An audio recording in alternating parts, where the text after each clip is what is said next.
I think we are. So good evening, everyone. It's 7 o'clock, so we'll get started. I know we have others that are joining. Welcome to number 3 in our series of covering Little League baseball and rules. And I'm going to turn it over to Jim Rose, who is going to be our instructor for tonight. So Jim, it's all yours. Okay, thank you, Don. Okay, welcome back. And this is the third of our 3 rules clinics.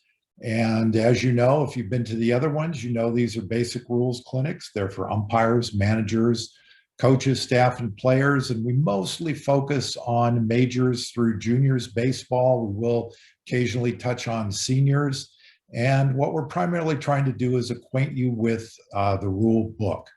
What we request that you do is to keep your audio muted throughout the presentation so that everybody can hear, and I want to thank you ahead of time for doing that.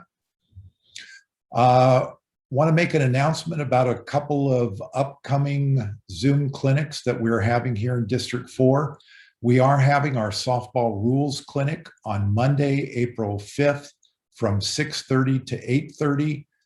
Pre-registration is required, so just go to the California District 4 Little League website, and there will be a link on there. I think it's in pink, and we will be going over softball rules, myself and Ed Newbegin, from 6:30 to 8:30 this coming Monday.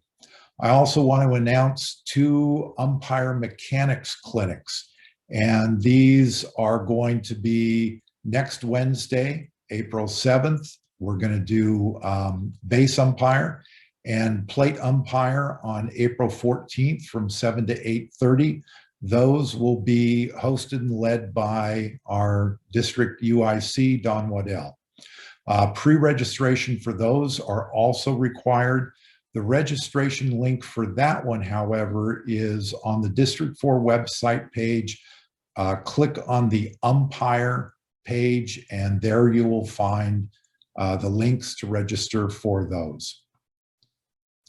As before, we're going to have some question periods. There will be 3 embedded into this, and there will be a slide that reads questions. So if you have a question, please use the chat function and type in your question and send it only to Don Waddell. You don't have to wait till the question period. If you have it as I'm talking, you can send him that and he will collect those for the question period.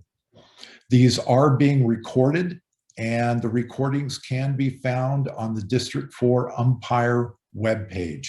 So we actually already have up the first 2 recordings from the last 2 Wednesdays, and this one will go up probably within a couple of days. So tonight's agenda, we're going to be talking about one thing that we didn't get to last time, leaving early, and we're going to spend a good bit of time on obstruction and interference. Unfortunately, we're not going to get to the umpire, but I think a lot of things that I would say about the umpire from a rules perspective will end up being stated by Don when he goes through the mechanics clinics. And then we're going to end with the pitcher. So it wouldn't be a rules clinic if I didn't make a mistake. And I did make a mistake last time, and I want to thank Jeff Shue for pointing this out to me. We were talking about 2 and 3 base awards for playing a fair batted ball or a thrown ball with attached equipment or uniform, or throwing and hitting a batted ball or a thrown ball with a glove. And I unfortunately said that the ball became a dead ball at that point that was done. That's not correct. The ball remains live. It's a delayed dead ball. We wait till the play completes, and then we award the base awards. So sorry about that.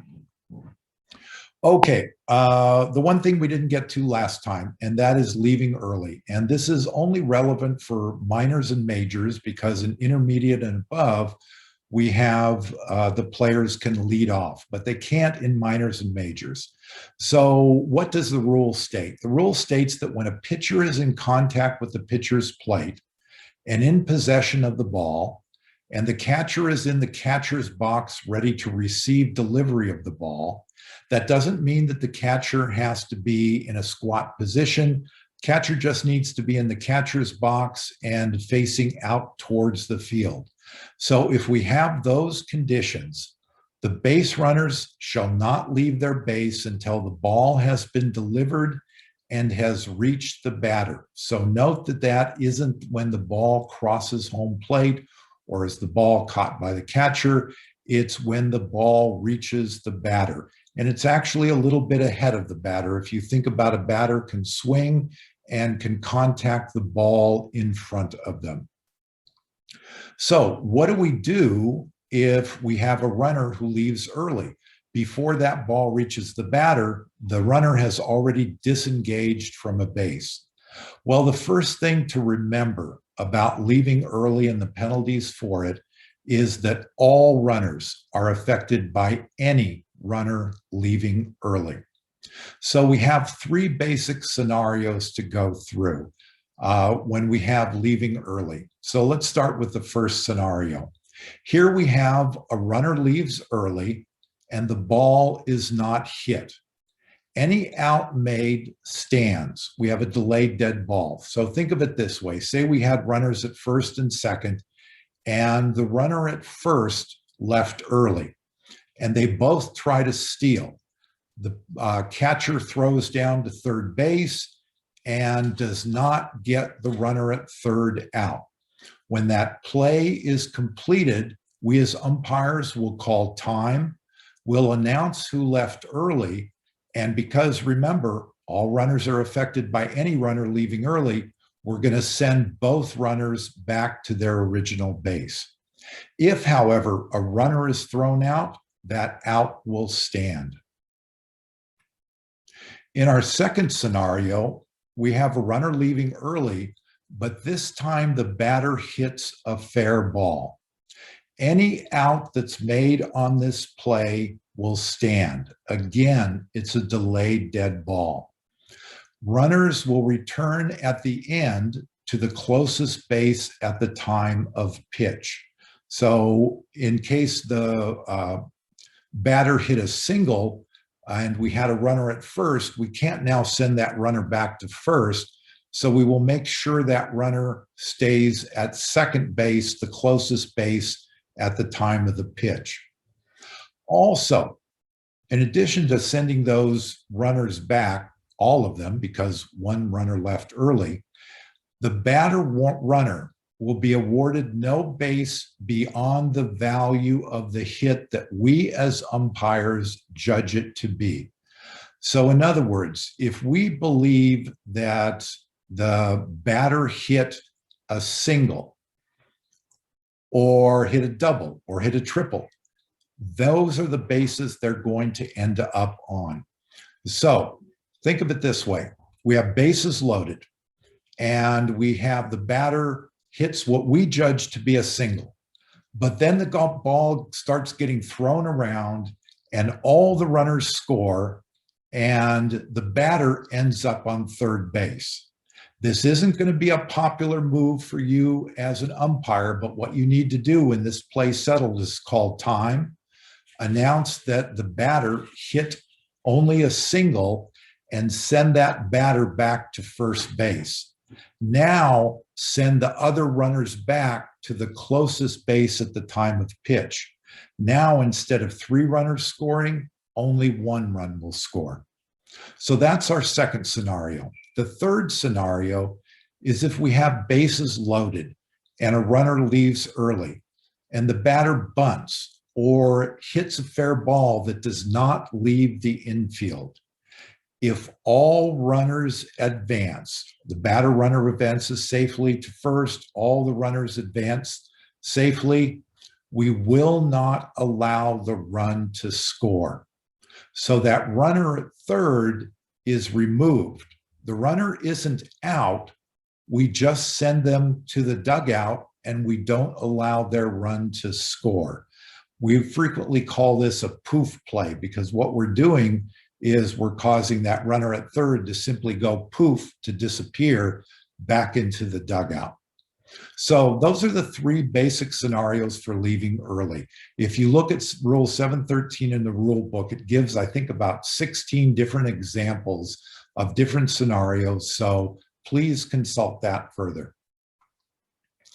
Okay. So here we have a case of leaving early.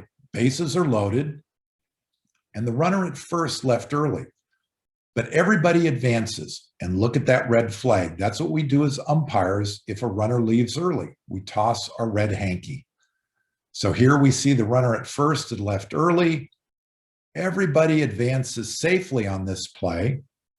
Now watch the ball.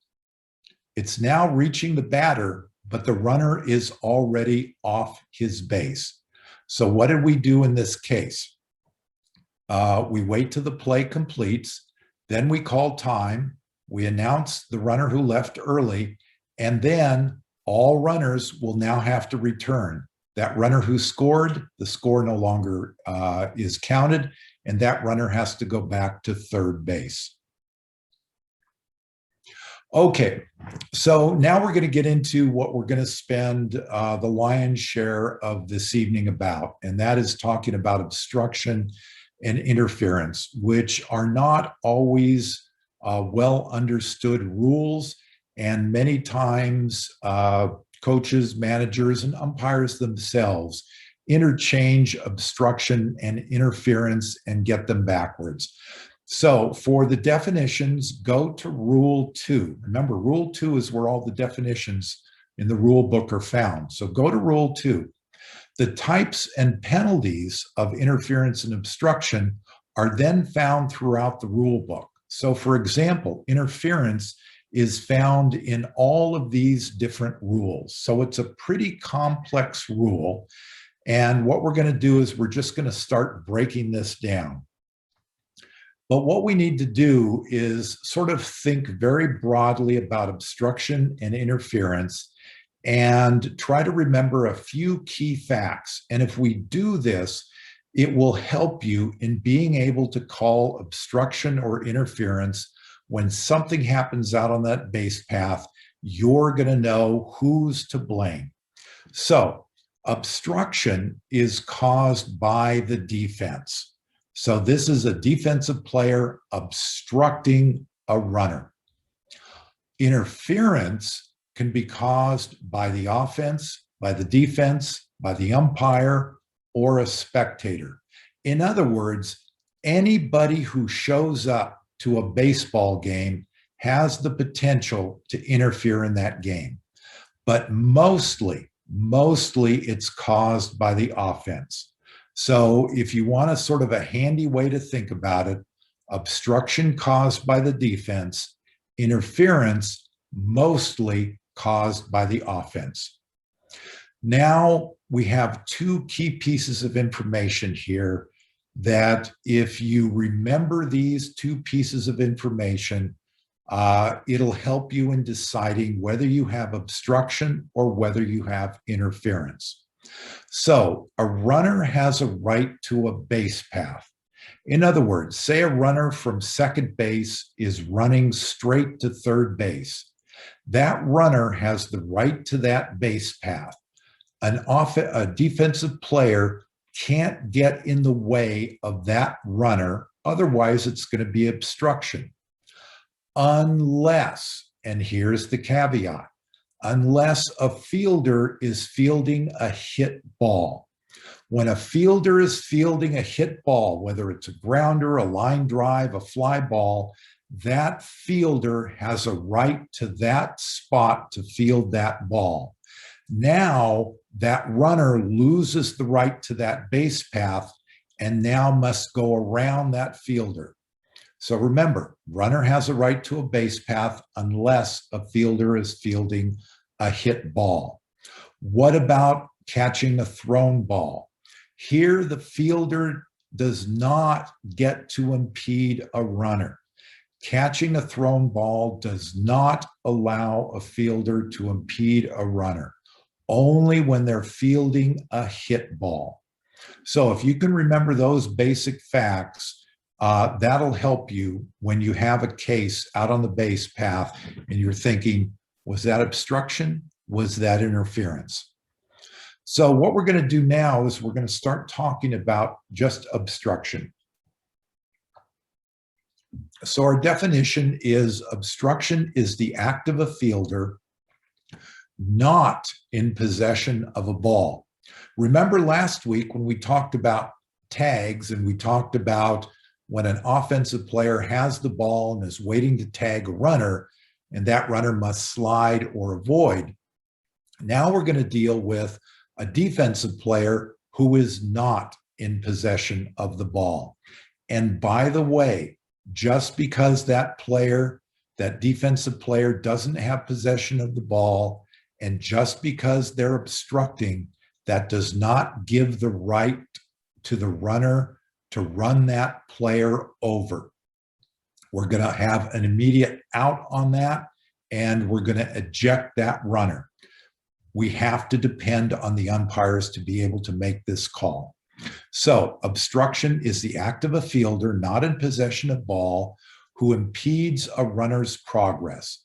It does not have to be intentional. And actually, most of the cases of obstruction in Little League are not intentional.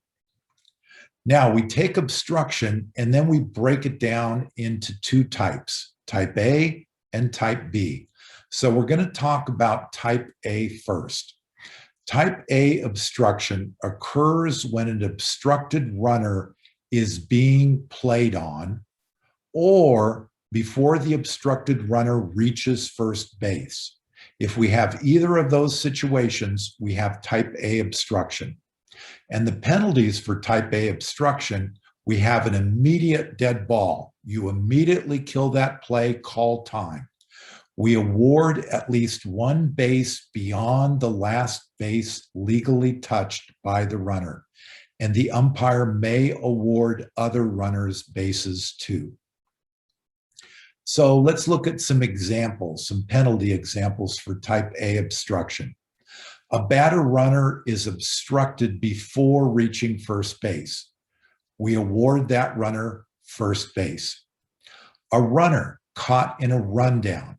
A rundown or a pickle is by definition type A obstruction if that runner is obstructed. It doesn't matter which end of the rundown the ball is at. It doesn't matter which direction the runner is running. If a runner is in a rundown and is obstructed, it is by definition type A obstruction. There will be an immediate time. So in this case, the runner was in a rundown between second and third, was obstructed. Because that runner had already touched second and gained second, we award that runner third base. So let's look at a couple video examples of type A obstruction. So in this case, we have the runner being obstructed before first base. So what I want you to watch is the pitcher who comes over, thinks he's going to get a throw, but doesn't. So the pitcher never possesses the ball.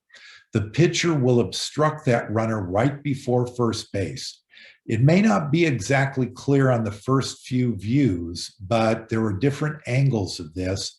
And what you'll see is that first, that pitcher obstructing that runner, causing that runner to change the way he would have stepped on that base. So here we go.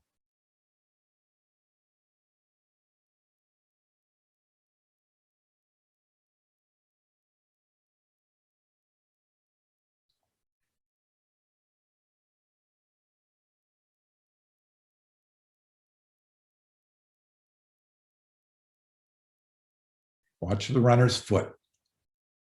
And he has to come up short.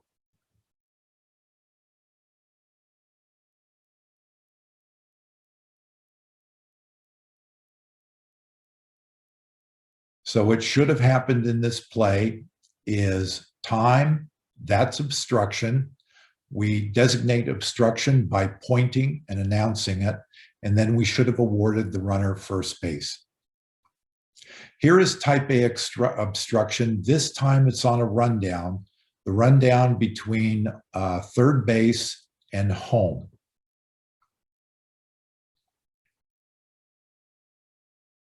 The obstruction occurs right here.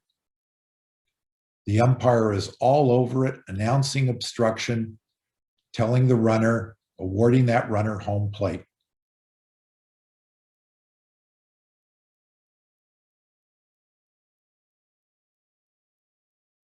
So you can see the runner obstructing the base path.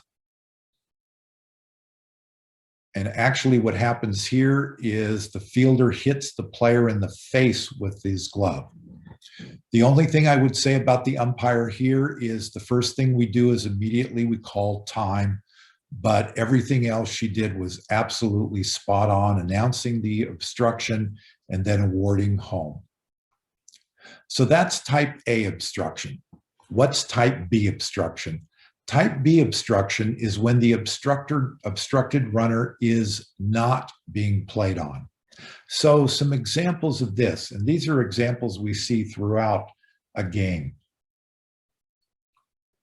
A fielder standing on or in front of a base. Here, a batter hits a single to the outfield, and the first baseman runs over and stands on first base. That first baseman cannot be on first base. That runner has a right to touch any part of first base that runner wants to. Or a runner standing in the baseline. Here would be that first baseman sort of just turns and watches the ball, but as that runner rounds first base, is in that runner's base path. A fake tag is also obstruction. What you're doing is you don't have possession of the ball and you're trying to fool the runner to do something that runner would not normally have done. Retreat to the base they were at or sliding when they didn't have to slide. So a fake tag is type B obstruction. What is the penalty for type B obstruction? It's a delayed dead ball. In this case, we allow the play to play out, and then we award bases to nullify the obstruction. And we may award other runners bases too.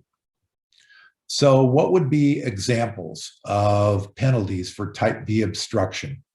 A batter runner rounds first base on a single, runs into the first baseman, and stays at first base.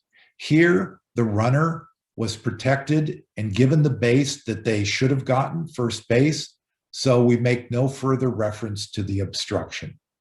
In the second example, we have a batter runner who rounds first in what would be a double. We're judging this to be a double, maybe it's in the gap, and runs into the first baseman, falls down, gets up, and then continues running to second and is thrown out. In this case, we're going to award second base to that runner. We protected that runner to second base. They didn't get to second base, and so when the play is over, delay dead ball, we will call time and we will award second base to that runner. A few things to remember about type B obstruction. First, always declare loudly the obstruction and point when it happens. So what we do is when we see obstruction, we point to where the obstruction is and we say out loud, very loudly, because we want everyone to hear, that's obstruction. Then we let the play continue. In most types of type B obstruction, it doesn't lead to an award of bases.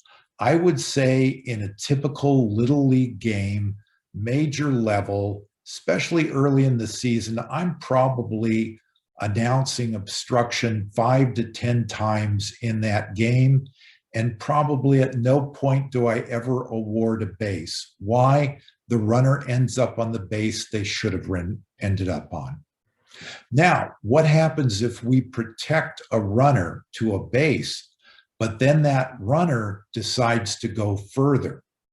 So say we protected a runner to second, but that runner hits second and starts running to third. At that point, that runner is in jeopardy of being put out. And if they are put out, the out stands. So let's look at a couple of examples of type B obstruction that should be announced, but that actually won't lead to any base awards. So rounds first on a single, and there's the obstruction.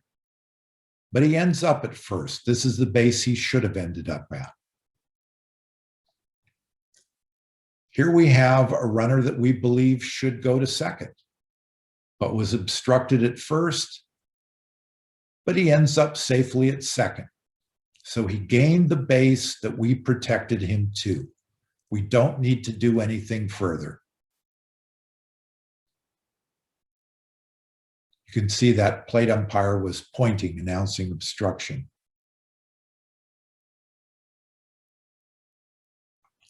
Okay, now let's look at a video where we have obstruction and we have a close play in which the player is out. So the obstruction occurs between second and third, and then the runner attempts to score. And I want you to watch what the home plate umpire does on this play.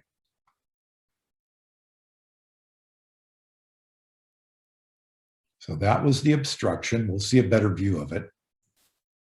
Thrown out, but the umpire calls time, announces the obstruction, and awards the runner home plate. So here we see the obstruction. The fielder forces the runner out of his base path. He's thrown out on a close play. And because there was the possibility he could have scored on that play without the obstruction, that umpire is awarding that runner home plate. Okay, do we have any questions? Jim, we have one question. Goodness. So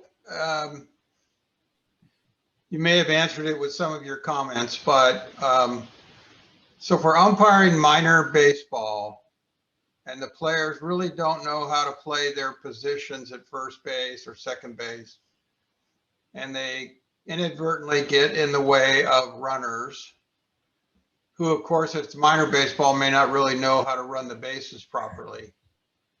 Do we call obstruction, or do we just consider that kids learning how to play baseball? I would say that we should call that. And the reason we should call that is because these are little kids playing baseball, but we want them to learn baseball. So when we call it, we're trying to teach them that, hey, that's something that you can't do. What we're doing in many cases by announcing it loudly is we're just trying to get the coach's attention so that the coach will then start coaching their first baseman, for example, of where to stand if a ball's hit to the outfield. What I would do in between innings is I would probably go over to the manager and say, hey, just want you to know your first baseman's obstructing runners pretty much each time. May want to talk about where that he should stand. Okay. We do have one other question, which is really a mechanics question. Maybe you can quickly answer it, but we will cover it in our session next week. And the question is, in that World Series video, we saw the first base umpire had his back turned to first base for some reason, watching the ball go down the line. And we all know there were 6 umpires on the field. So whose responsibility is it to call obstruction at first base generally? Yeah, the responsibility generally is going to be that base umpire at first base. I think the mechanics for that should have been that he should have been heading towards foul territory and towards first base and keeping an eye on that base. The plate umpire could be a second set of eyes. So in that example where the runner rounded first base, banged into the first baseman, fell down, ran to second base. If you'll notice, Ham, the umpire at home plate, was the one who called obstruction in that case. He pointed. So the home plate umpire can also call this too. Okay, we have one more question just came in. So if in your judgment as the umpire, a type B obstruction has occurred with a runner who continues to run to second, but still would not have been safe even if they hadn't been obstructed, do you still automatically award the base? So that says, you know, a runner who by umpire judgment would only been entitled to first base, even when obstructed past first base, continues to second. Do we award second, or do we make a judgment that they went beyond the base they would have been entitled to? The latter. We make that judgment that the runner went beyond the base, that not entitled to, but that we protected that runner too. So I only protected the runner at first base. The runner headed out to second. They put themselves in jeopardy. And if they make it to second safe, great. If they get thrown out, then that out will stand. So I guess a good example of that might be a runner who's acquired first base, turns and heads toward second, but then when returning to first base is obstructed by the first baseman when they're reacquiring first base safely. Then they turn around and start going to second, thinking, oh, I'm going to get second base because I was obstructed, right? And that runner thought incorrectly. And we just want to be clear, we're talking about Little League rules here and Yes. not other codes where the interpretation of that might be different. So, absolutely. Okay, thanks for those questions. Okay, That's all. Okay, let's jump into interference. There's a lot of interference. It's very easy to interfere in a baseball game. And we're not even going to talk about all the various kinds of interference. But what we're going to focus mostly on, and we'll talk about a couple others at the end, we're going to focus on offensive interference. So what is offensive interference? It's the act by the offense of interfering with, obstructing, impeding, hindering, or confusing a fielder attempting to make a play. So this is going to be the batter or the batter runner or a runner interfering with a defensive player. Note that it doesn't say that there must be contact. Sometimes interference is contact. Many times interference is not contact. So just because we don't have physical contact doesn't mean we can't have interference. It does not need to be intentional. Same way with obstruction. And in fact, the vast majority of the times that we call interference in Little League, it is unintentional. So when we have offensive interference, not interference, but offensive interference, we will always have a dead ball. It may be delayed or it may be immediate. And we'll go through the various scenarios of that. We will have an out. We will hunt down and we will find an out. As umpires, we will get an out of this offensive interference. And the runners will not be able to advance on the bases unless they are forced to advance. So let's start with runner interference. And there's various kinds of runner interference. So here's a case where a runner is hit by a batted ball before the ball passes the infielders beside the pitcher, or before a ball touches an infielder, including the pitcher. So this is a case of, say, a runner running from first to second. There are fielders behind that runner, and the hit ball hits that runner. The penalty, immediate dead ball, runner is out, and the batter is awarded first base. We're not going to penalize the batter for the runner not being able to get out of the way. And by that runner being out, we've got our out.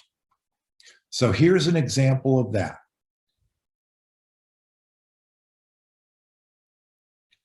So that's going to be time, runner's out, batter runner is awarded first base.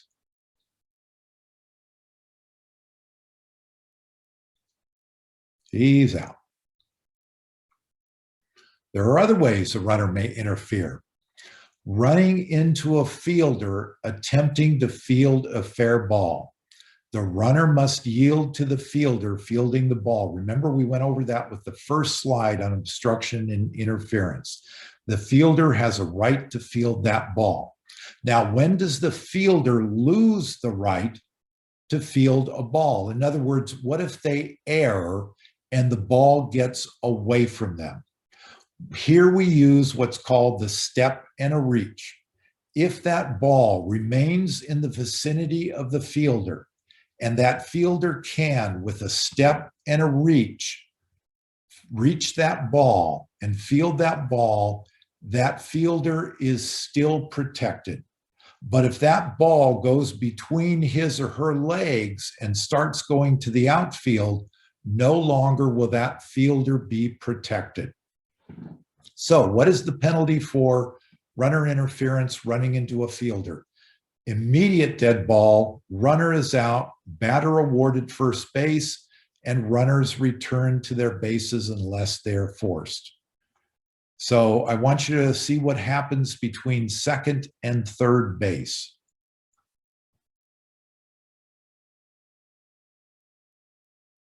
So we have a classic place example of a fielder attempting to field a ball. Runner runs into him. That fielder is protected. And so the umpire is immediately killing that play, calling interference, calling the runner out. I have no idea why that runner is holding up his arms going, what? What did I do? That is probably, that is textbook runner interference. Okay, runner interference doesn't always have to be physical contact.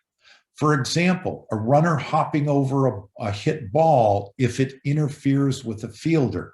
Now, remember, if that runner is hit by the ball, they're going to be out. So they have every right to hop over the ball if it's coming at them. What they don't have the right to do is to time that hop so that they get right in front of the fielder and hop right as the ball gets there in an effort to confuse that fielder or hide the ball from the fielder. That would rise to the level of interference. Running too closely to the fielder. Again, a fielder fielding a ball sort of has a sphere around them.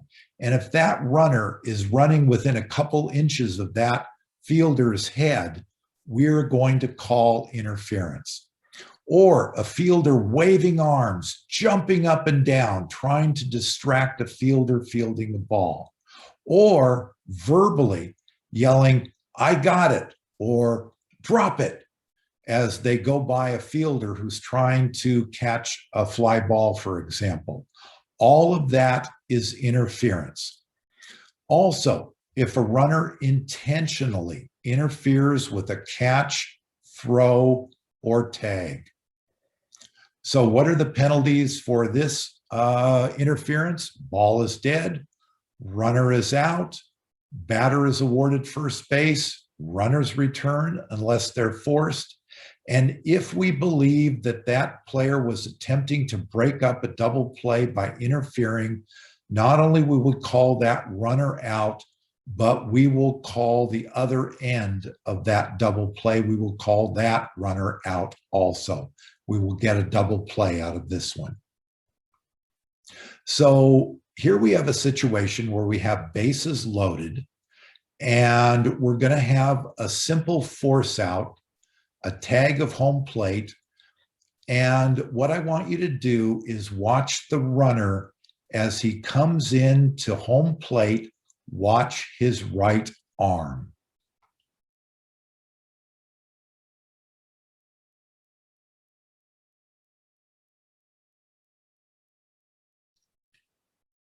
So the catcher drops the ball. Umpire calls that no catch. But why did he drop the ball? He dropped it because of this. The fielder intentionally hit that player's arm, interfering with a catch. And what should have happened there is an immediate time, and that runner should have been called out. Okay, let's go on to the batter. And a batter has many different ways that they can also interfere. So batter interference if touched by a fair ball before a fielder. So this, when we have a batter hit a ball and immediately say hits his leg and he's in the batter's box, that's simply a foul ball. But what happens if that batter leaves the batter's box and then touches a fair ball? We consider out of the box as a step and a half. What a step and a half means is one foot has completely stepped out of the box and is in fair territory. The other foot is being lifted and is no longer touching in the batter's box. So at that point, if the batter hits a ball and then runs into the ball that he or she hit, we have an immediate dead ball, we have the batter runner out, and no runners advance. So here are a couple of examples of this. In this first one, he's going to hit it on his knee, and you can see the umpire all over that, calling time, calling the runner out right here. He's out of the box and he connects. Here, it's going to hit the batter runner in the back of the neck.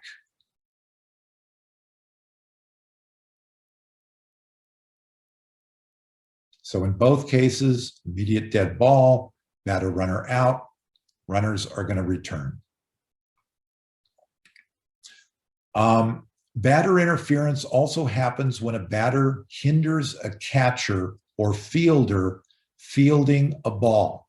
Remember, catcher, pitcher, first baseman have a right to field a ball, and they're protected.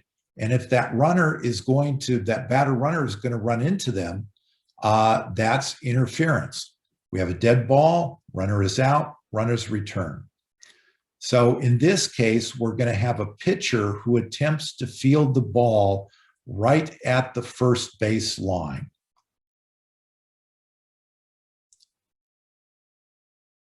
And we have a runner who went by and actually brushed against him. So that fielder was protected. Here, we have a series of catchers running into batter runners, and they're going to be called out. See the batter runner standing there, catchers going after the ball, that's the interference. In all of these, the umpire is immediately calling it and calling the batter runner out.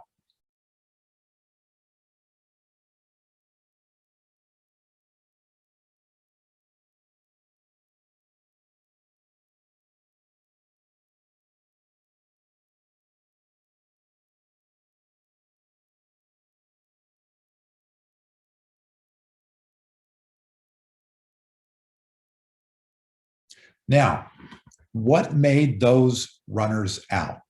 What made those runners out is that they didn't do their job. They didn't do what they were supposed to do, and the catcher did his job, what he was supposed to do. So if you think about it, when a ball is batted right in front of the plate, the catcher's job is to come up and try to field that ball. The pitcher's job is to run to first base. In each of these examples, the runner didn't run, but just stood there and interfered with the catcher. Now, what happens if the catcher does his job and the batter does his job, but yet there's still conflict or contact, I'm sorry. So what happens if a ball is batted out in front of the plate, the catcher comes up to field the ball, the runner, instead of standing there watching, starts running to first base, and they tangle. What do we have there? Well, there we have, that's nothing. This is what we call a tangle untangle. Both the runner and the catcher are doing what they're supposed to do. They tangle and they untangle, and we simply say, that's nothing, and we allow the play to continue. Okay, the batter can also interfere with the catcher's throw on a stolen base.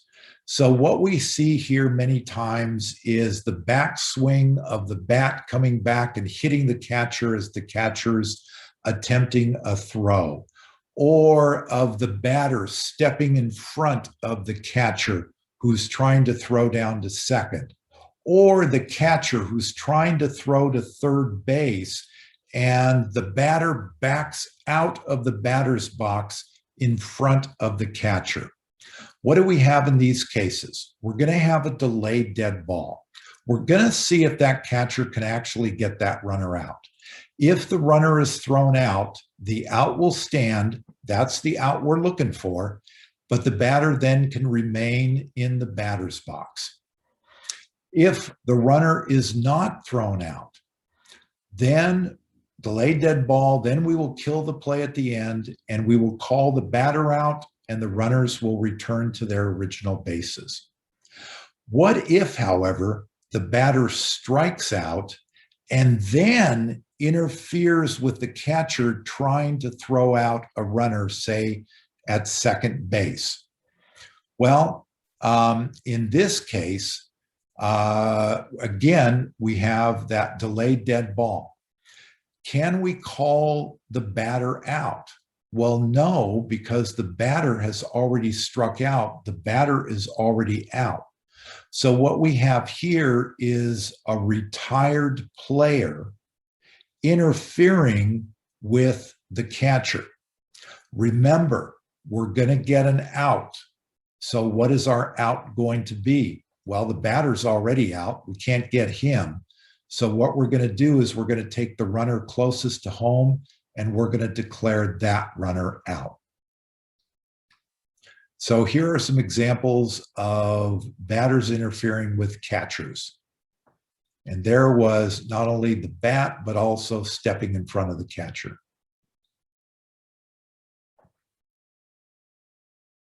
You can see the umpire isn't calling time. What he's doing is he's immediately announcing that's interference. Waiting till the play is over, seeing if the runner's thrown out, and only then is he going to call that batter out because the runner is not thrown out in these cases.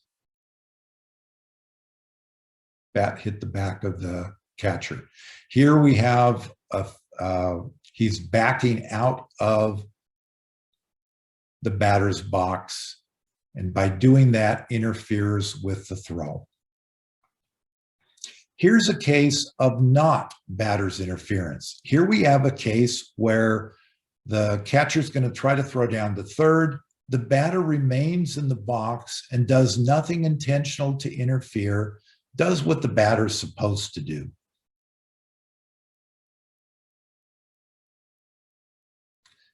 And the catcher throws the ball and hits the bat.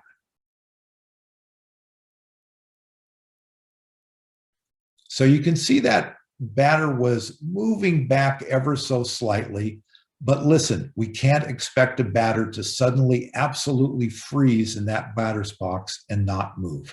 So in that case, that's not going to be batter's interference.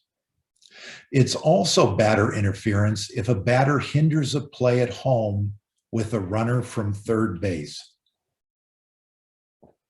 So where we see this in Little League is we have a runner at third and we have a pass ball or a wild pitch. The runner at third tries to come home and somehow the batter doesn't clear out of the area and interferes with the play. If there are fewer than 2 outs, we call the runner out. What we're trying to do is essentially the most damage we can do, and that is we're going to take that runner out of the equation. We're going to call that runner out. We're not going to allow that runner to score. If there are 2 outs, however, we're going to call the batter out. That'll be the third out, and we won't allow the run to score. And in this case, we're not allowing the batter to then come up and bat the next inning. So here's a case of batter interference on a wild pitch, and the batter attempts to get out of the way, but doesn't.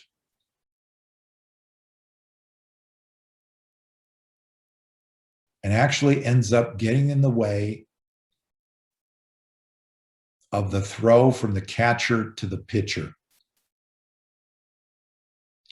So that's going to be an immediate dead ball, and he's calling the batter out. So therefore, there were 2 outs on this play. What the umpire should also do is make very clear that that run does not score. Okay. Batter runner can also have another example of offensive interference, and this is what we call a running lane violation, which is offensive interference. So ideally, on every field we umpire, there will be a running lane. Many times there isn't. If there is no running lane, do we still assume the running lane exists? Absolutely. So the running lane begins, it's the foul or the first base line, and it's a line that's in foul territory running from halfway from home plate to first base. That's our running lane. The lines are part of the lane. And for the purposes of this rule, both feet have to be fully or partially in that runner's lane. So it's a runner's lane violation if, and we have a lot of conditions that have to be met for this to reach the level of a running lane violation. So we have a runner who's running outside the running lane with one or both feet. If they're running down that line and they're running on the line with each step, that they are within the running lane. But if one or both of their feet is outside the running lane, we need to have that. We also need to have that runner interfering, actually interfering with a fielder taking a throw at first base. We also need that thrown ball to come from behind the runner. One, the ball must be thrown, and 2, it must come from behind the runner in what we refer to as the imaginary box. And the ball that's thrown must be a quality throw. So if we meet all that criteria, a quality throw that's thrown from behind the runner, and that runner interferes with a fielder taking the throw at first, and one or both feet of that runner are outside the running lane, we now have a running lane violation. Penalty, immediate dead ball, batter runner is out, no base runners advance.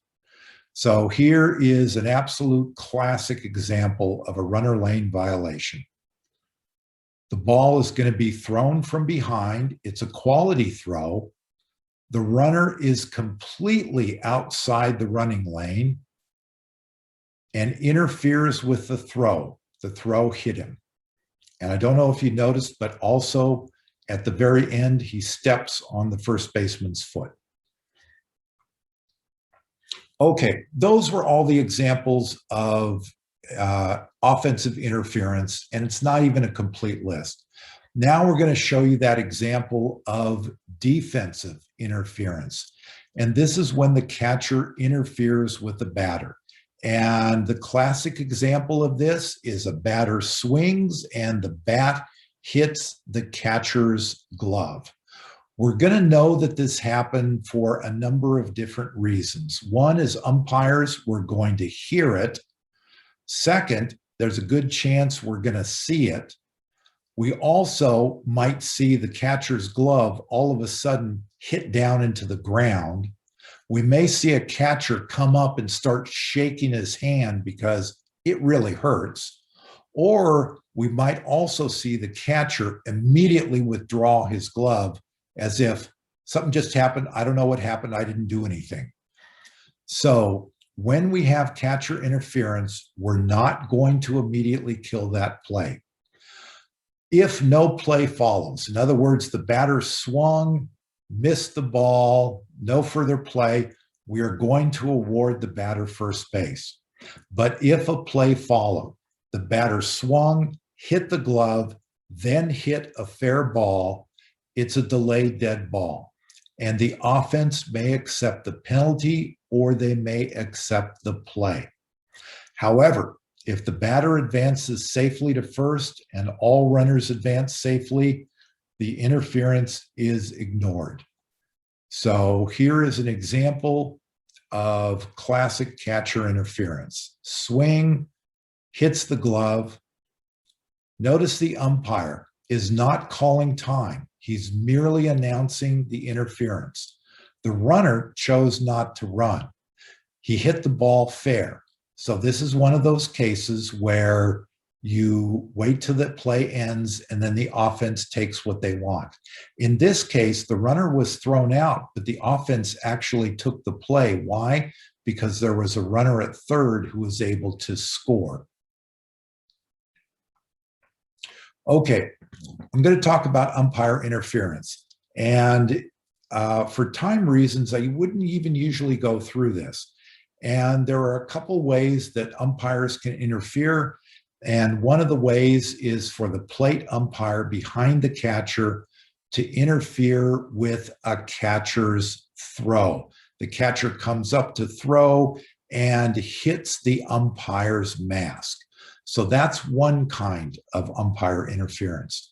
The other kind of umpire interference is when we have a fair batted ball hits an umpire who is the base umpire, hits the base umpire before it touches an infielder, including the pitcher, or hits that umpire before it passes an infielder other than the pitcher.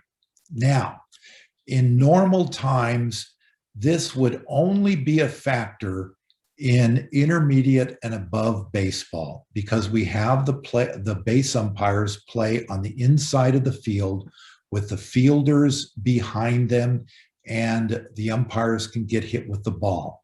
We would say for minors and majors, because we have the umpires play behind the fielders, it's a 60-foot diamond. It's tiny. Especially for me, I'm 6'4". I feel very uncomfortable when I'm inside the diamond. We always have the base umpires stationed outside the fielders at the time of pitch. So we generally will never see umpire interference at the lower levels. However, we're going to see it this year, and that's why we need to go through this rule. We're going to see umpires hit with fair batted balls in the minors and the majors. Why? Because of COVID, because many leagues are going to have their plate umpires stationed behind the pitcher. They are going to be very close to home plate, and some of them are going to get hit with batted balls. So we need to know what happens in that case. So if a fair batted ball touches an umpire on fair territory before it touches a fielder, including the pitcher, in other words, if the ball actually touches the pitcher, then touches the umpire, that's nothing. But if it first touches the umpire before it touches any fielder, or it touches the umpire before it's past an infielder, and we're going to have this situation if we have base umpires playing behind the pitcher, what do we have? We have an immediate dead ball, kill the play. We award the batter runner first base. We're not going to penalize that batter for hitting an umpire. And all runners will return to the base unless forced. So know that we are going to have this happen this year. Remember, however, if an umpire is hit with a thrown ball, it's not interference, and that's nothing. So the ball is hit to third base, a grounder, and the third baseman then throws to first base. And as he's throwing across the field, he hits the umpire. We simply play on. It's a drag the umpire got in the way, but it's not interference. So I think this is something that Don will probably emphasize in the mechanics clinic for base umpires. In this case, with umpires inside the bases for the small diamond, we are going to emphasize over and over, chest to ball, chest to ball, chest to ball. If you have your chest to the ball, you will see where the ball is coming from. You'll reduce your chances of unwittingly getting hit in the back of the head with a thrown ball. So here's an example of umpire interference. We see the umpire in the infield, and he is stationed in front of the fielders. Tries to get out of the way, just can't. Ouch. Time. Batter is awarded first. That runner from first is forced to second and will now stay to second. Okay, do we have questions? Jim, we do. We have several questions. So let's just take them the way they came in, and we'll have you address them.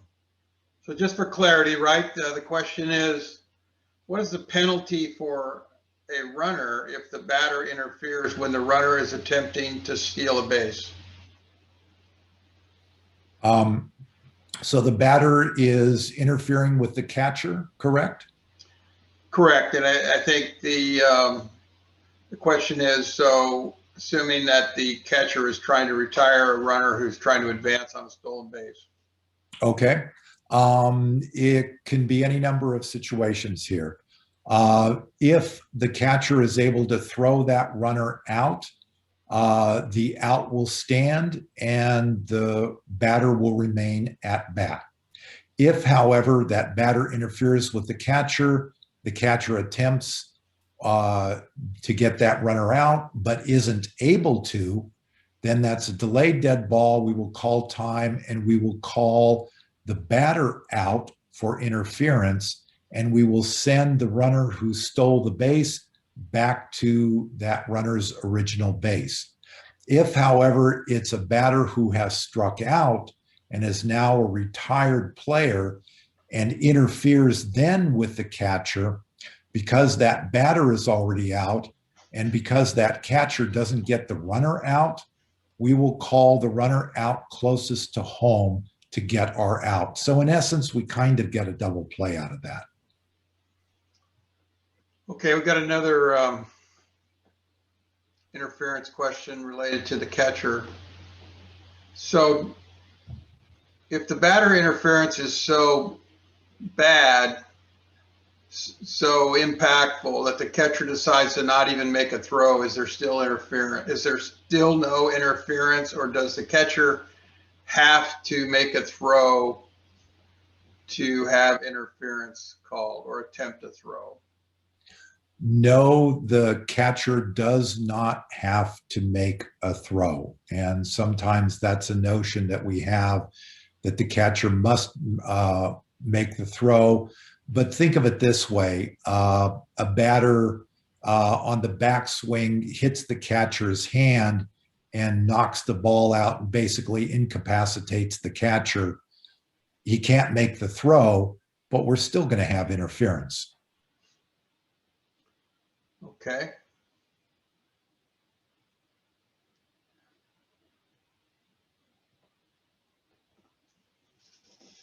So just for clarity, though, on a interference on a running lane action, where the umpires ruled a running lane violation, a throw does need to be made, or is it okay if the catcher just yells to the umpire, "He's in my way, I can't make the throw"? In that case, the throw must be made. So if the runner is in the way of the catcher's throw and the catcher doesn't even make the throw and starts pleading with the umpire. As an umpire, we cannot do anything. For runner's lane violation, there must be a throw, and it must be a quality throw. Okay, we got another question about a throw. So we know in some codes that if you throw the ball at a head of a runner, you might be thrown out of the game for an illegal act. So in Little League, does the catcher have to throw the ball for the batter to interfere with a play at home? Let's say you've got the runner coming down the line, or the batter's getting in the way and the catcher doesn't want to injure either the runner or the batter and holds the ball and says, oh, I don't want to hurt him. Do we still call interference? So would this be a catcher who's retrieved a wild pitch or a pass ball and is throwing it to the pitcher? No. Who's covering? Just making a throw. Pardon? Just a catcher who has the ball and whatever kind of throw they might make might put the batter in jeopardy of being injured. I see. So the catcher is assuming that if he makes a throw, I guess, can you help me out on this, Don? I'm not seeing an interference necessarily. Yeah, I think the videos you showed, Jim, the catchers were they were pretty excited to throw at the batter to get the interference call. So again, I think it's consistent, right? If the batter doesn't take any action, intentional action to hinder the catcher, and the catcher doesn't make a play, we can't assume the catcher was going to make a play, right? And the balance of penalties here. So, right. But if we got that wrong, we'll make sure we feed back a good answer to folks. Yeah. But listen, if we have a batter who's stepping out of the box and the catcher wants to throw to third base and begins the motion of throwing, but realizes, and it actually is interference, and realizes that if they continue with their throw, they're going to hit their hand on a bat and they kind of stop that throw, I'm still going to call interference on that. Okay. So now we have a running lane question again. So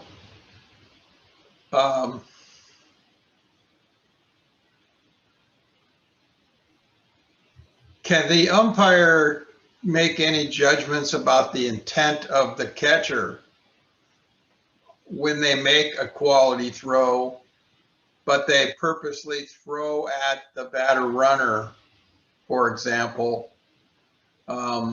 and even to the extent where they might throw to injure the batter runner, just because of whatever the game is saying. The question is, on a quality throw, is throwing at the runner still a quality throw if they do that intentionally? It's really hard to tell intention on that kind of play. A catcher is coming up and catchers generally throw hard. And I would say if you have a situation where the catcher maybe fields the ball and the runner's only, 10 feet in front of them, and they just sort of haul off and throw at that runner with no sort of intention of throwing to first base, then we have an issue. Okay. So now we have a question related to the situation you described where we have now placed an umpire behind the pitcher with the intent that that umpire is calling strikes and balls. And the potential for umpire interference. Can a league implement a local rule that would say a pitcher in that position is not subject to interference? An umpire is not subject to interfering if hit with a batted ball. Okay, good question. A local league can do that as a local rule, but only if they get a waiver from Little League. Okay. Those are our questions, Jim. Okay, thank you. So what we're going to do now is we're going to move on to pitching, and we're going to try to get through this. So there are a lot of different pitching rules. There's a lot of different ways to teach rules in pitching.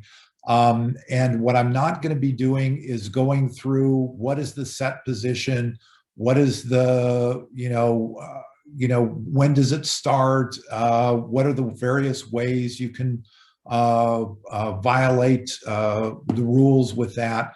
What I want to do is go through some general rules here and go through a few penalties for illegal pitches. So these are some things that we as umpires, even if you're a youth umpire, you should be keeping track of. And one is pitching limits. And that is that Little League, trying to protect a pitcher's arm, is going to have a maximum number of pitches per day for a player, and it's based on their age. Know that the pitches are only pitches delivered during the game, not in warm-ups. So we see a 9 and 10-year-old. Once that 10-year-old reaches 75 pitches, they're going to have to be removed from the game.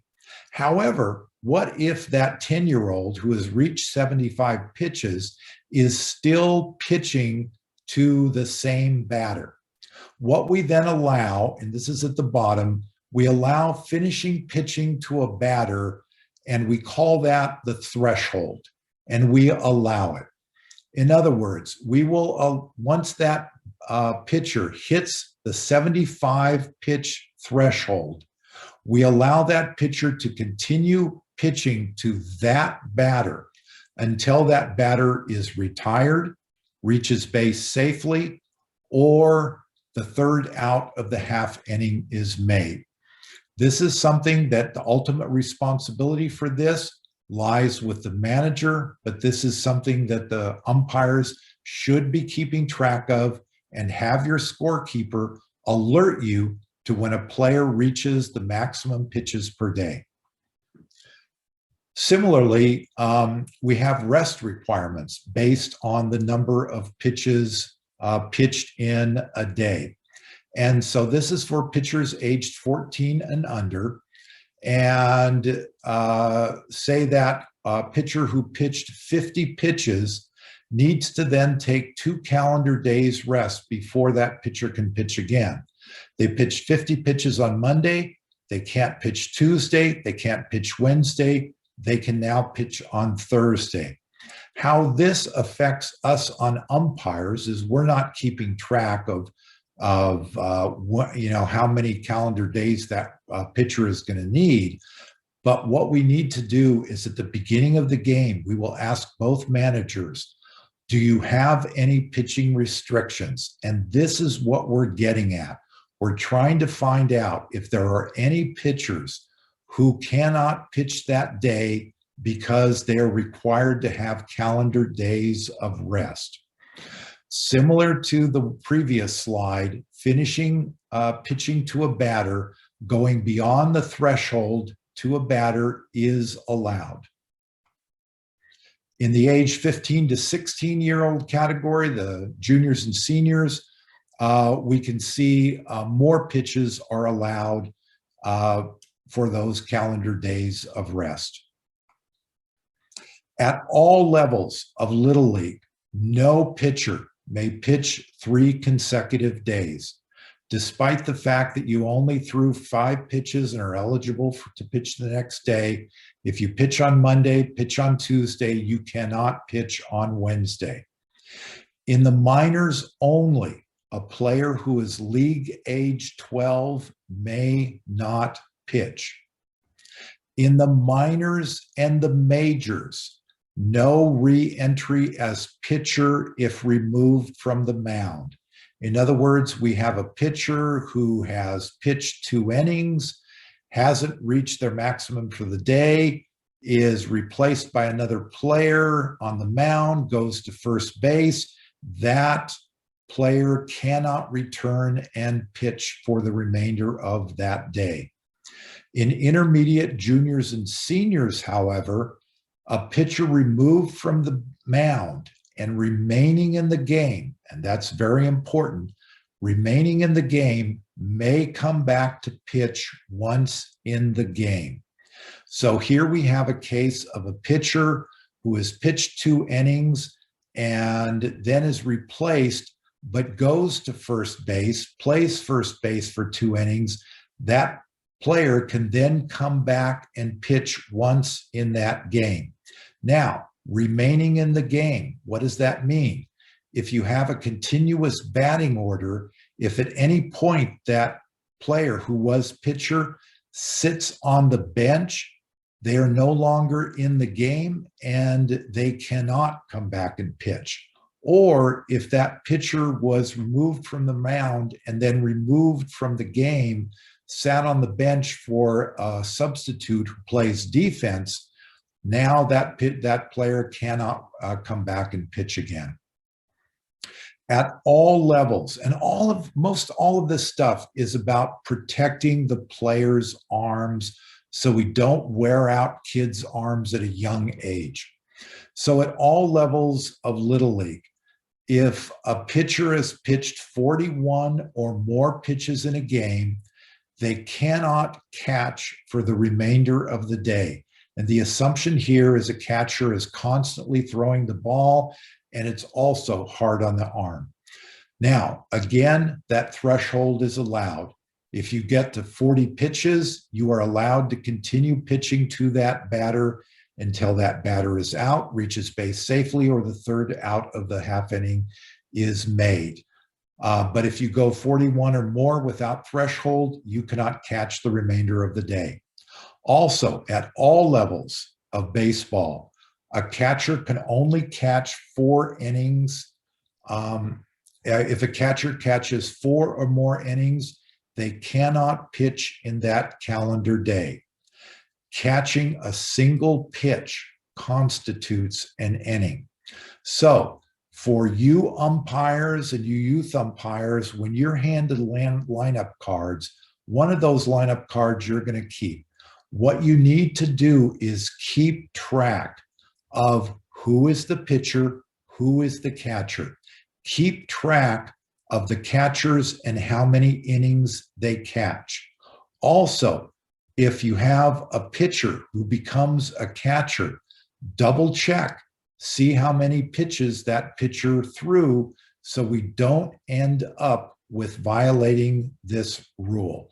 Again, it's the responsibility ultimately of the manager, not the umpire, but we are also going to police it. So a good thing to do is at the plate meeting to tell both managers, whenever you replace a pitcher or a catcher, come announce it to me. At all levels of Little League, a player who has played the position of catcher for 3 innings or less, and at some point moves to the position of pitcher and delivers 21 pitches or more, 15 and 16-year-old junior and seniors, 31 pitches or more, may not return to catcher position on that calendar day. And again, threshold is allowed. So again, we're trying to protect those players' arms. In the minors through intermediate, a player may not pitch in more than 1 game in a day. In juniors and seniors, a player may pitch in up to 2 games in a day. I won't go through the regulations on this, but there are a number of conditions that must be met for that player to pitch in 2 games. Visits to the pitcher. First off, let's understand what a visit is.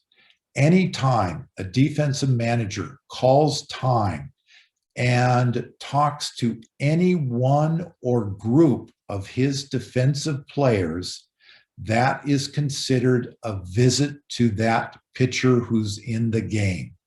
So if a manager calls time and walks out to the first baseman and talks to the first baseman only, and then returns to the dugout, that is considered a visit to the pitcher. There is a myth that if the manager doesn't go onto the field but stays in foul territory, somehow it's not a visit. It is. All they need to do is talk to a player, and it's a visit. An injury conference, however, is not a visit. So anytime a manager believes one of his or her players is injured, they may ask for an injury conference to go out and check on the player. Generally, as an umpire, you're going to know when this situation happens. You have a player out there crying. You have a pitcher who's rubbing his arm between pitches. If you have an injury conference, the umpire must go out and stay at that conference. As long as the conference remains just about the player and how they feel and how they're doing, it is not a visit. But the second that manager begins talking strategy, you as an umpire shut that down and tell the manager that if they continue to talk strategy, you will call this a visit to the pitcher. So how many visits can you have in a game? Well, in minors, you can have 2 per inning and 3 per game. What that means is after the second visit of an inning, if you come out a third time, the pitcher must be pulled and replaced. If you visit a pitcher 3 times in a game and then come out to visit him a 4th time, then you also must pull that pitcher. For majors and above, fewer visits, trying to speed up the game. Only 1 is allowed per inning and only 2 per game. Okay, hands to mouth. When can a pitcher bring his hand to his mouth or lips? The pitcher cannot do it under any circumstances while in contact with the pitcher's plate. If that pitcher does that, it is a ball on the batter, and the pitcher is warned that if he continually violates the rule, he can be removed from the game, and we will replace that ball. The pitcher is, however, allowed to bring their hand in contact with their mouth or lips within what is actually called a circle, 10 foot for the minors and majors, 18 foot for intermediate and above. In other words, the mound area. The pitcher is allowed in that mound area to bring their hand to their mouth, to lick their fingers, but they must distinctly, and the word is in the rule book, distinctly wipe off that pitching hand on their uniform, on their pant leg. They must do that before contacting the ball. If they lick their fingers in that area and then they touch the ball, that's going to be a ball on the batter. They will be warned, and we're going to replace that ball out. Okay, let's talk a little bit about illegal pitches. Now, I'm not going to list all the different kinds of illegal pitches. There are many. But what I want to do right here is to highlight 2 illegal pitches that carry a different kind of penalty than other kind of illegal pitches. And they show up in definition 2, and they are highlighted in 805 as distinguished from other kind of illegal pitches. What are those 2 pitches? The first is delivering a pitch to the batter with the pivot foot not in contact with the pitcher's plate. This would be the pitcher's pivot foot is behind the pitcher's plate or in front of the pitcher's plate when they make the pitch. The second kind of illegal pitch is what we call an illegal or a quick return pitch, in which the batter is not reasonably set in the batter's box. There is a myth in baseball for many folks that once the batter steps into the batter's box, the pitcher has the right to begin their pitching motion. That is not the case. The rule states clearly that the batter has the right to be reasonably set. So if that pitcher begins pitching before that batter is set, that is a quick return pitch. So what are the penalties of this for the minors and majors? It's an illegal pitch. We're going to have a dead ball. It's going to be delayed. Now, it's going to be a ball on the batter and no runners may advance. A pitch will be credited to the pitch count even if the ball is not thrown. For example, on that quick return pitch, if the pitcher tries to start a quick return pitch and we as umpires call time to stop it and the ball is not actually pitched and we call that a quick return pitch, an illegal pitch, a pitch will be credited to the pitch count even if that ball is not thrown. If the pitch is delivered and play follows, the offense is allowed to take the play or the penalty, delayed dead ball. What happens if this happens at the intermediate, junior, or senior level?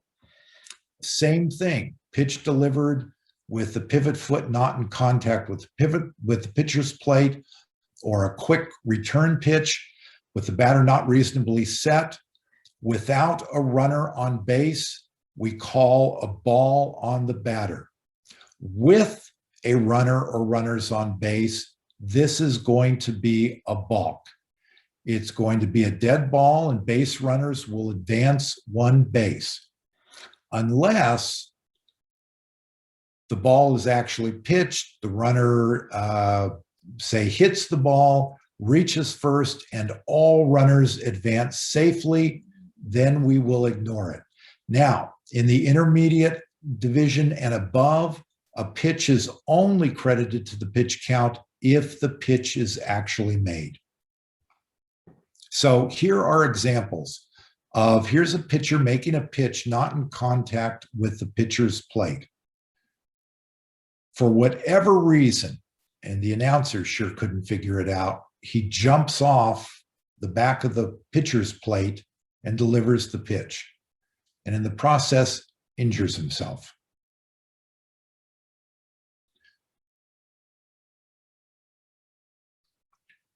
Here we're going to have an example of a quick pitch, and I want to spend a little bit of time with this. And the reason is this, because this is all about safety. So what I want you to do is watch that batter. When that batter is beginning to step in the batter's box, that pitcher has already started his motion. By the time that batter is looking up, that ball is almost on him.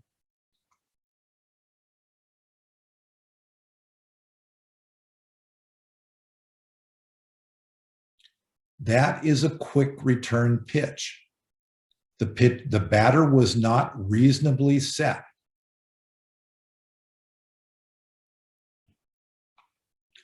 So, and this is, I'm not getting down on this umpire. What should have happened is when that umpire saw that situation happening, the pitcher beginning his pitching motion when the batter was not even ready, the umpire should come out loud, tall, and declare time repeatedly to keep that pitch from being made. If that pitch had been at that batter's head, that batter would have had no chance to get out of the way.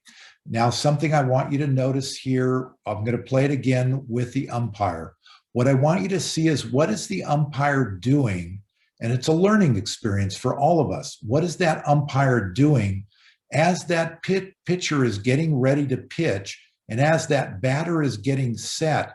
He's looking down at his indicator and it catches him by surprise also. So watch just the umpire. Looks down at the indicator, looks up, oh, pitch is coming.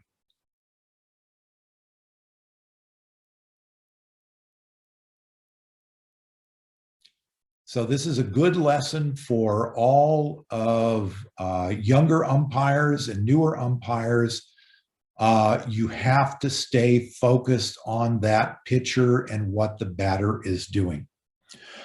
Okay, we are out of time and we only had just a little bit left, but we'll skip that. So Don, do we have any very quick questions? I do have a final slide I want to wrap up with. Yeah, Jim, I guess quick depends on how long it takes you to answer them.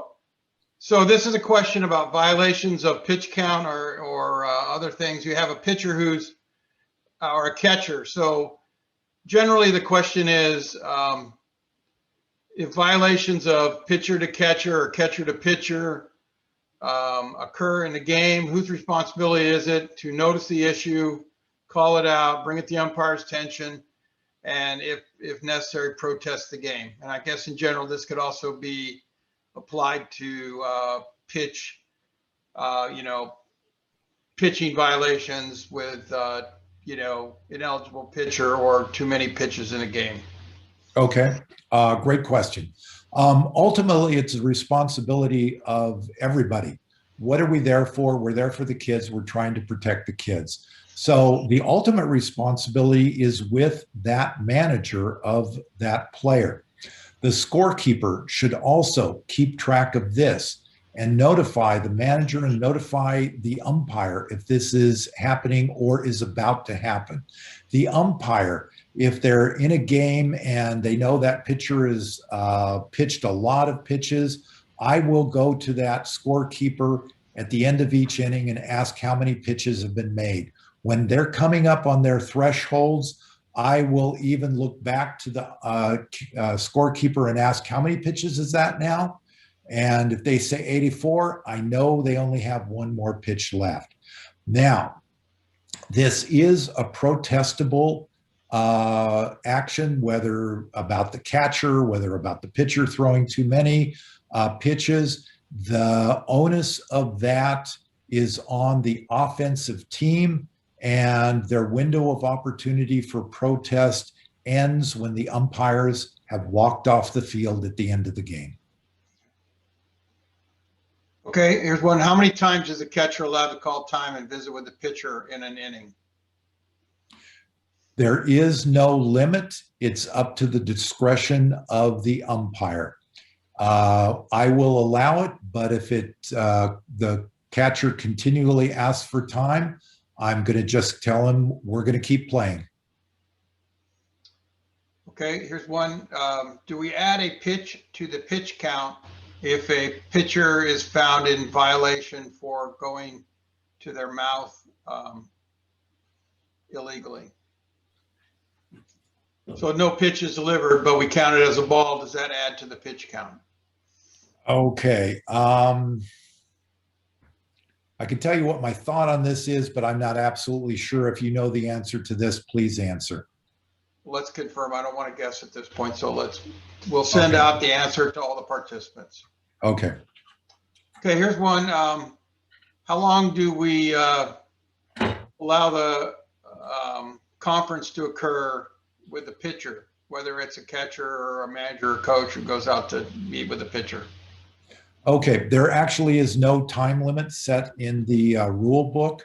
I can tell you what I do, and what sort of sets my time for it is then when the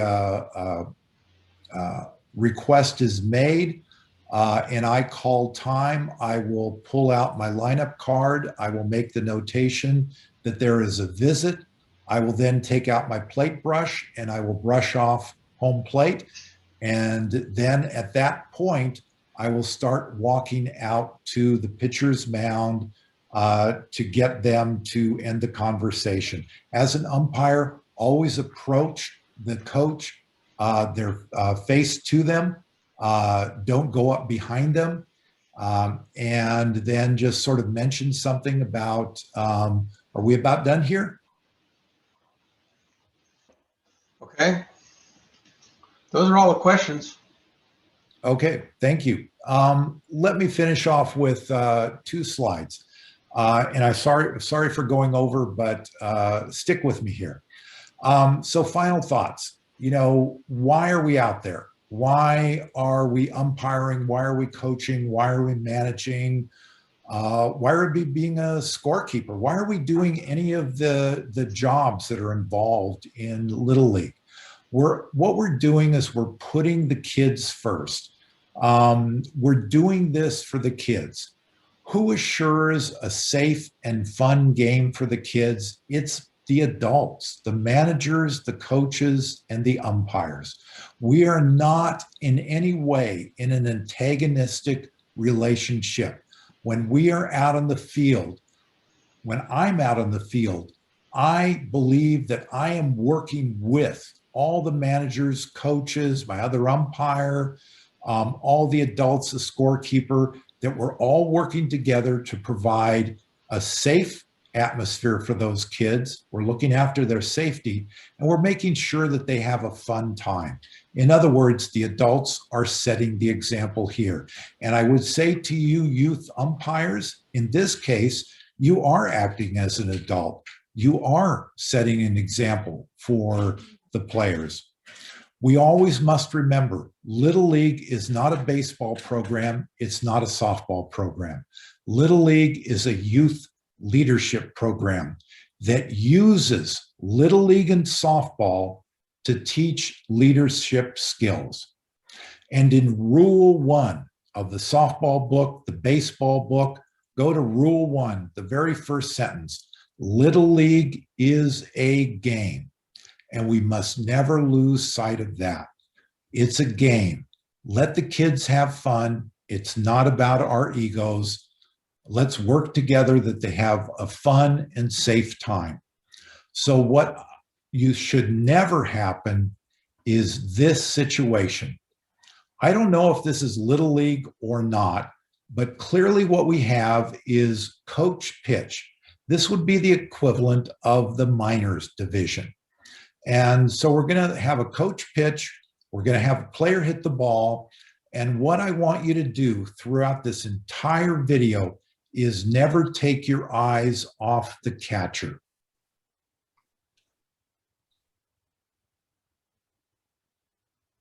He's actually a good little catcher. Throws his mask off. He knows to get out of the way and not obstruct.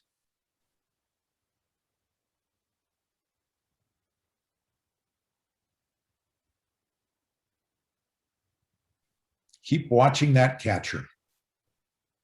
At this point, we have 10 adults on the field, 10 adults. The catcher keeps bending over. He puts his hand on his head.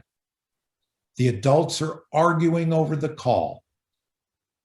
We have a quick question, but then the kid is ignored.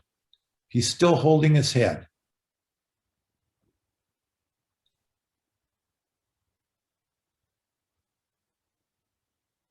He bends over.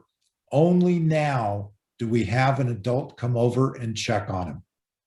What happened in that play was the runner came in and his shoulder hit the player in the head, knocked him backwards. His head hit home plate. And if you heard the video, you can actually hear his head hitting home plate. The runner then rolls up onto that player. I don't care if that was obstruction, interference, what. That was a kid who is possibly suffering a concussion, and the adults were so concerned, so caught up in the game, they lost sight of what this game is really about. So I generally never see this in games, but let's always never lose sight of what Little League is about.